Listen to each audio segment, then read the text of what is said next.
Shalom sahabat yang baik hati, salam sehat selalu bagi kita semuanya. Marilah kita bersatu di dalam doa. Allah Bapa dalam Yesus Kristus, terima kasih Tuhan untuk segala kebaikan-Mu di dalam kehidupan kami. Saat ini kami hendak merenungkan firman Tuhan. Berfirmanlah Engkau ya Allah, sebab kami telah siap untuk mendengarkannya. Curahkan Roh Kudus-Mu menuntun dan memberi hikmat bagi kami dalam merenungkan firman Tuhan. Amin. Firman Tuhan bagi kita pada hari ini tertulis dalam kitab Yesaya 60 ayat 18. Tidak akan ada lagi kabar tentang perbuatan kekerasan di negerimu, tentang kebinasaan atau keruntuhan di daerahmu. Engkau akan menyebutkan tembokmu selamat dan pintu-pintu gerbangmu pujian. Dang betar bege uhum si gostong botohon ditanom, manang partabanun dohot hamagoan di parbalohammu. Iko guarammu ma akka parikmu hatuaun jala akka bahalmu puji-pujian. Engkau akan menyebut tembokmu selamat dan pintu gerbangmu pujian. Sahabat yang diberkati oleh Tuhan, ketika membaca janji-janji tentang keselamatan, kita rindu akan penggenapannya. Ketika kita mendengarkan janji bahwa tidak akan ada lagi perbuatan kekerasan, tidak akan ada lagi tentang berita kebinasaan dan keruntuhan.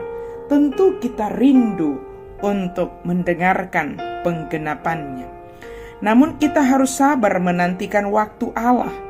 Dia memegang kendali atas sejarah dan Dia menjalin seluruh hidup kita dalam rencananya.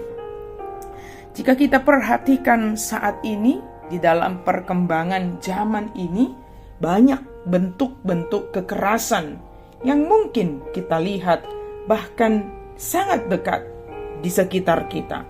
Mungkin itu kekerasan melalui perkataan, tindakan, itu bisa ada di tengah-tengah rumah tangga, di tengah-tengah pekerjaan, bahkan di mana-mana mungkin ada kekerasan. Mungkin ada di sana tentang keruntuhan.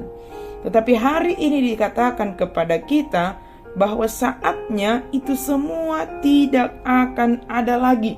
Bahkan kabarnya pun tidak akan ada lagi. Sebaliknya, firman Tuhan katakan tembok akan disebut sebagai selamat dan pintu-pintu gerbang menjadi puji-pujian. Sebab yang di dalam tembok itu, yang dilindungi oleh tembok itu akan merasa selamat.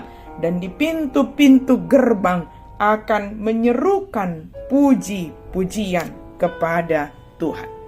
Sahabat yang diberkati oleh Tuhan, tentu kita harus sabar dalam menanti apa yang dijanjikan oleh Tuhan. Percayalah, Tuhan kita itu adalah Tuhan yang menepati segala hal yang Dia janjikan. Jika kepada umat Israel, Dia menyatakan janjinya membawa mereka pulang dari pembuangan Babel kembali ke Yerusalem. Dan hal itu nyata. Setelah 70 tahun sebagaimana yang dijanjikan Tuhan, mereka kembali. Maka kalau Tuhan menjanjikan sekarang kepada kita melalui firman-Nya bahwa tidak akan ada lagi kabar tentang perbuatan kekerasan, sementara sampai saat ini kita masih mendengarkan perbuatan kekerasan bahkan di tengah rumah tangga. Mari sahabat yang diberkati oleh Tuhan, ini kita mulai dari dalam diri kita. Jika ada orang yang melakukan kekerasan, jangan kita tiru mereka yang melakukan kekerasan itu. Jangan kita tiru orang yang menjatuhkan itu. Tetapi biarlah kita yang membawa damai sejahtera, yang membawa berita selamat, yang membawa puji-pujian dimanapun kita berada. Kalau kita melihat ada kekerasan di tempat pekerjaan, ada kekerasan dan yang menjatuhkan dimanapun, Mari kita datang untuk membawa berita damai sejahtera, berita sukacita yang membangkitkan semangat setiap orang, sehingga setiap orang boleh merasakan kehadiran Tuhan dimanapun kita berada. Amin. Mari kita berdoa. Terima kasih Tuhan untuk firman-Mu. Kami sungguh bersyukur Tuhan, Engkau memberkati kami dengan firman Tuhan. Kami percaya janji Tuhan ya dan amin. Engkau pasti melakukannya Tuhan, dan kami menantikan kabar itu terjadi, tergenapi sebagaimana Engkau nyatakan bagi kami. Dalam nama Yesus kami berdoa dan bersyukur. Amin.